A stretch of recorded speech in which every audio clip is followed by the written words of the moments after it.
नमस्कार दोस्तों, आपका हमारे यूट्यूब चैनल पीवी क्लास में हार्दिक स्वागत है। चलिए दोस्तों, 2021 समसामयिकी घटना चक्र में इतिहास का पार्ट 2 आ गया है। दोस्तों आज हम पढ़ने वाले हैं मौर्यकाल सम्राट के बारे में और महत्वपूर्ण क्वेश्चनों पर चर्चा करेंगे। तो शुरुआत करते हैं आज के पहले क्वेश्चन की। पहला क्वेश्चन क्या है? पहला क्वेश्चन है क्या है दोस्तों? मौर्य वंश से संबंधित है सम्राट अशोक के। तो पहला क्वेश्चन है, मेगस्थनीज जिन्होंने भारत के बारे में प्रसिद्ध ग्रंथ इंडिका लिखी, वह मूल रूप से किस देश के निवासी थे? तो इसका राइट आंसर बताइए। पुर्तगाल, मिस्र, ग्रीस या तुर्की? तो दोस्तों इसका राइट आंसर हो जाएगा क्या? ग्रीस। ग्रीस के निवासी थे दोस्तों ये, जो सेल्यूकस निकेटर के राजदूत थे दोस्तों, और मेगस्थनीज सम्राट चंद्रगुप्त मौर्य के समय में भारत आए थे। चलिए दोस्तों नेक्स्ट क्वेश्चन देखते हैं। नेक्स्ट क्वेश्चन क्या है? नेक्स्ट क्वेश्चन है दोस्तों, विशाख दत्त द्वारा लिखी मुद्रा राक्षक कौन सी भाषा में लिखी गई? तो विशाख दत्त द्वारा लिखी मुद्रा राक्षक कौन सी? तमिल, संस्कृत, हिंदी या पाली? तो इसका राइट आंसर बताइए। तो दोस्तों इसका राइट आंसर हो जाएगा संस्कृत भाषा में। संस्कृत भाषा में लिखी गई। बात करते हैं इसकी विशाख दत्त की। तो विशाख दत्त द्वारा रचित दोस्तों मुद्रा राक्षस संस्कृत भाषा का नाटक है दोस्तों। यह रचना कब लिखी गई थी? 4वीं सदी के उत्तरार्ध में और 5वीं सदी के पूर्वार्ध में की गई थी दोस्तों। चलिए दोस्तों नेक्स्ट क्वेश्चन देखते हैं। नेक्स्ट क्वेश्चन क्या है? नेक्स्ट क्वेश्चन है, सम्राट अशोक का कौन सा शिलालेख उनकी कलिंग विजय पर उल्लेख करता है? तो बताइए दोस्तों, सम्राट अशोक का कौन सा शिलालेख कलिंग विजय का उनका उल्लेख करता है? तो दोस्तों प्रथम, 10वें, चतुर्थ, 13वें? तो इसका राइट आंसर हो जाएगा 13वां शिलालेख। 13वां शिलालेख दोस्तों इनके विजय का उल्लेख करता है। कलिंग युद्ध और उसके परिणामों के विषय के बारे में अशोक के 13वें शिलालेख में विस्तृत जानकारी दी गई है दोस्तों। बात करते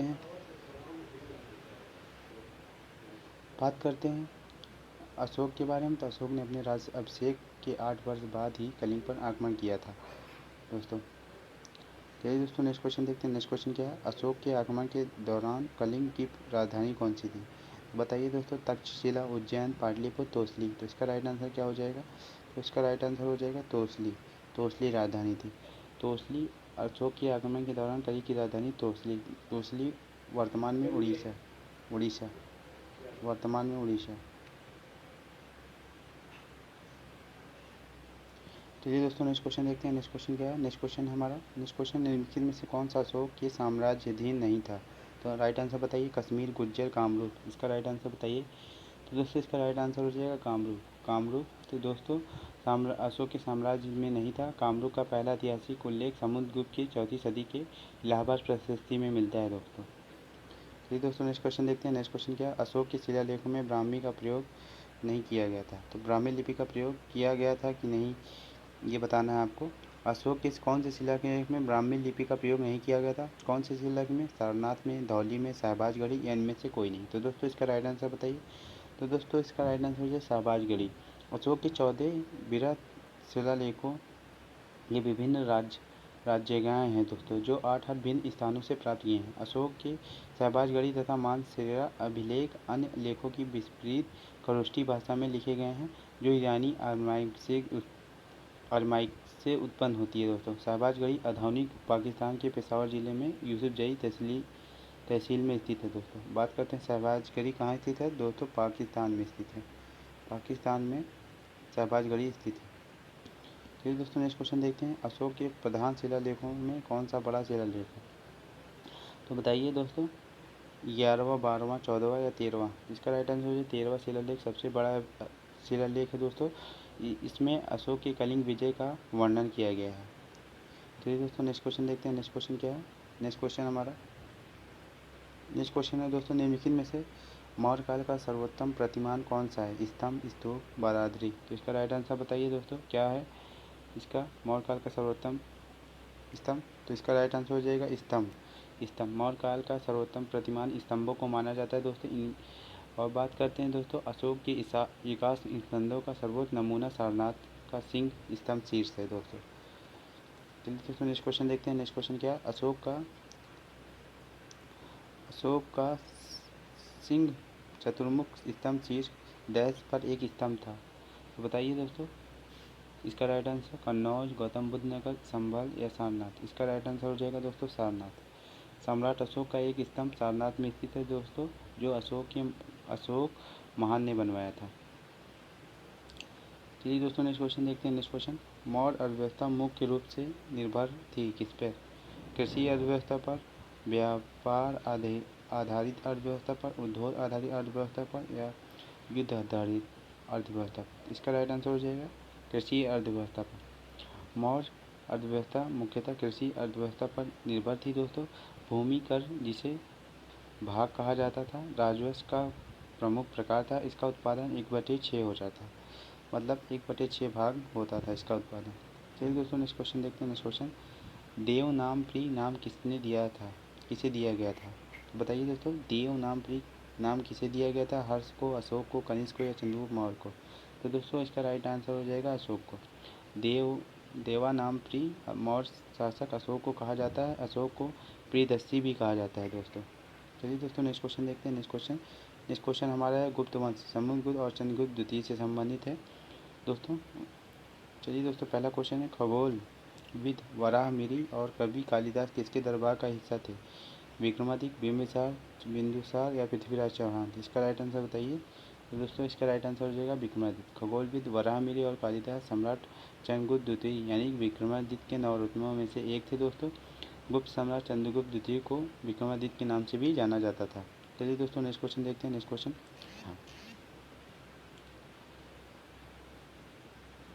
नेक्स्ट क्वेश्चन हमारा क्या है दोस्तों? नेक्स्ट क्वेश्चन है अभिज्ञान शाकुंतलम के लेखक कौन थे? तो बताइए दोस्तों, तुलसीदास, कालिदास, सूरदास या रायदास? इसका राइट आंसर, तो दोस्तों इसका राइट आंसर हो जाएगा क्या? महाकवि कालिदास इसका राइट आंसर हो जाएगा। ये किस भाषा में लिखी गई है? तो दोस्तों ये संस्कृत भाषा में लिखी गई है और ये क्या है, एक नाटककार कालिदास थे दोस्तों। चलिए दोस्तों नेक्स्ट क्वेश्चन देखते हैं। नेक्स्ट क्वेश्चन हमारा क्या है? चंद्रगुप्त मौर्य।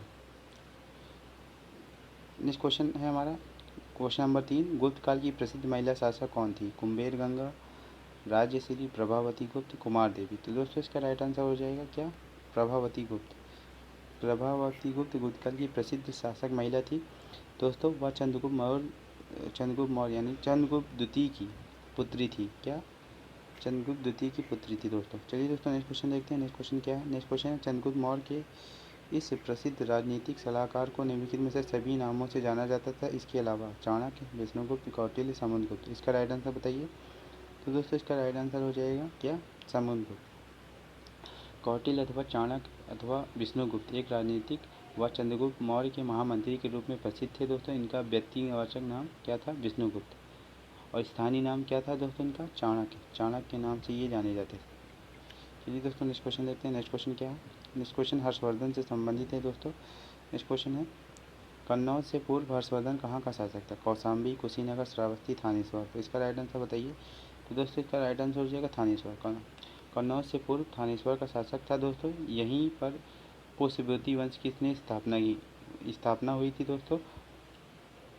राजवर्धन की मृत्यु के पश्चात दोस्तों 606 ईस्वी में हर्षवर्धन थानेश्वर की गद्दी पर बैठा।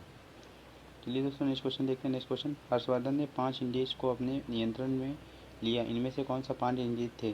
पंजाब, कन्नौज, बंगाल, बिहार और जयपुर, पन्ना, या फिर पंजाब, कन्नौज, बंगाल, बिहार और उड़ीसा, या फिर पंजाब, कन्नौज, बंगाल, उत्तर प्रदेश, उड़ीसा, या फिर राजस्थान, कन्नौज, बंगाल और उड़ीसा? तो इसका राइट आंसर क्या हो जाएगा? पंजाब, कन्नौज, बंगाल, बिहार और उड़ीसा। 5 इंडीज को इसने अपने नियंत्रण में लिया था दोस्तों। बात करते हैं, हर्षवर्धन को बादामी के चालुक्य वंशी शासक पुलकेशिन द्वितीय से पराजित होना पड़ा था दोस्तों। हर्षवर्धन ने अपने राज का विस्तार जालंधर, कश्मीर, नेपाल और वल्लभीपुर तक कर दिया था। चलिए दोस्तों नेक्स्ट क्वेश्चन देखते हैं। नेक्स्ट क्वेश्चन क्या है?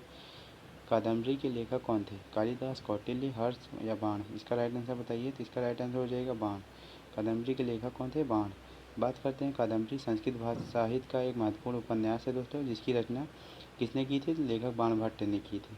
और लेखक बाणभट्ट सम्राट हर्ष के दरबारी कवि थे। चलिए दोस्तों नेक्स्ट क्वेश्चन देखते हैं। नेक्स्ट क्वेश्चन क्या है? राजपूत काल से संबंधित है। पहला क्वेश्चन है, कौन सा साहित्य संगम साहित्य के रूप में प्रसिद्ध है? तमिल साहित्य, वैदिक साहित्य, उर्दू साहित्य, संस्कृत साहित्य? इसका राइट आंसर हो जाएगा दोस्तों क्या? तमिल साहित्य। तमिल साहित्य दोस्तों, प्राचीन तमिल साहित्य को संगम साहित्य भी कहा जाता था। संगम तमिल कवियों विद्वानों की एक सभा या परिषद थी दोस्तों, जिसका आयोजन पांड्य राजाओं द्वारा कराया गया था। चलिए दोस्तों नेक्स्ट क्वेश्चन देखते हैं। नेक्स्ट क्वेश्चन क्या है? प्रसिद्ध विरूपाक्ष मंदिर कहाँ अवस्थित है? श्रीकालहस्ती, तिरुपति, हम्पी, भद्राचलम? तो इसका राइट आंसर क्या हो जाएगा? दोस्तों प्रसिद्ध विरूपाक्ष मंदिर कर्नाटक के हम्पी में अवस्थित है। चलिए दोस्तों नेक्स्ट क्वेश्चन देखते हैं। नेक्स्ट क्वेश्चन क्या है? सिंचाई के लिए 16 मील लंबी चोल झील का निर्माण इनमें से किस चोल शासक ने कराया था? राजेंद्र प्रथम, राजा प्रथम, अधिराज, इनमें से कोई नहीं। तो दोस्तों इसका राइट आंसर हो जाएगा क्या? राजेंद्र प्रथम।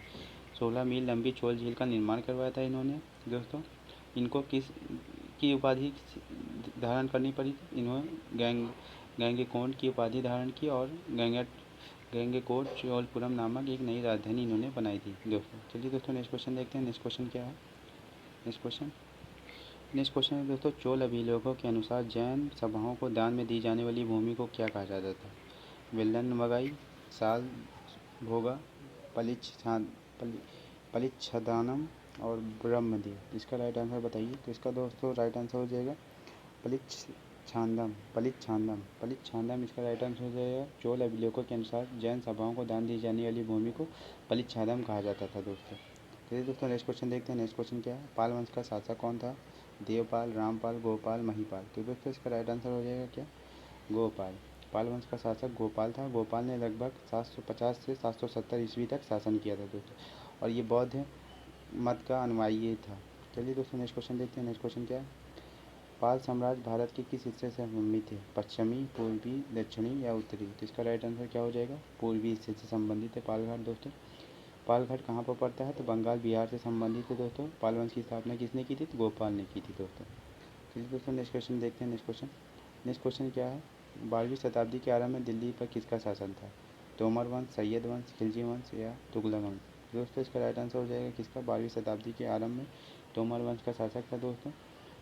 बात करते हैं दोस्तों इस वंश के शासन आरंभिक कौन सा था? 12वीं शताब्दी के आरंभ में 1165 ईस्वी तक था दोस्तों। इस वंश का प्रसिद्ध शासक कौन था? अनंगपाल इस वंश का प्रसिद्ध शासक था दोस्तों। चलिए दोस्तों नेक्स्ट क्वेश्चन देखते हैं। प्राचीन भारत विविध से महत्वपूर्ण क्वेश्चन। पहला क्वेश्चन है, निम्नलिखित में से किसके बीच तक्षशिला शहर स्थित है? सिंधु और झेलम, झेलम और चिनाब, चिनाब और रावी और प्यार? तो दोस्तों इसका राइट आंसर हो जाए सिंधु और झेलम। तक्षशिला शहर सिंधु और झेलम नदियों के बीच अवस्थित है दोस्तों। तक्षशिला वर्तमान में पाकिस्तान में अवस्थित है। तक्षशिला एक शैक्षिक केंद्र है दोस्तों। चलिए दोस्तों नेक्स्ट क्वेश्चन देखते हैं। नेक्स्ट क्वेश्चन, भारत में नवपाषाण काल की चित्रकारी कहाँ मिलती है? अजंता की गुफाओं में, मेहरगढ़ में, भीमबेटका में, उदयगिरी में? तो दोस्तों इसका राइट आंसर हो जाएगा कहाँ? भीमबेटका की गुफाओं में। भीमबेटका की गुफाओं में मिलती है। भीमबेटका कहाँ पर है? तो दोस्तों यह मध्य प्रदेश में है। विंध्य पर्वत श्रृंखला का एक भाग है दोस्तों, और इसे विश्व विरासत सूची में भी शामिल है। तो दोस्तों आज का प्रैक्टिस सेट यहीं पर ख़त्म होता हुआ है। इसी के साथ दोस्तों अगर वीडियो अच्छी लगी तो वीडियो को ज़्यादा से ज़्यादा शेयर कीजिए, और वीडियो को पसंद आए तो वीडियो को ज़्यादा से ज़्यादा शेयर कीजिए, कमेंट कीजिए। धन्यवाद दोस्तों। लाइक कीजिए। अगर चैनल पे नए हैं तो चैनल को सब्सक्राइब कर लीजिए, बेल आइकन को प्रेस कर लीजिए। इसी तरह तीसरी सीरीज जल्दी ही आएगी। धन्यवाद दोस्तों। नमस्कार। जय हिंद, जय भारत।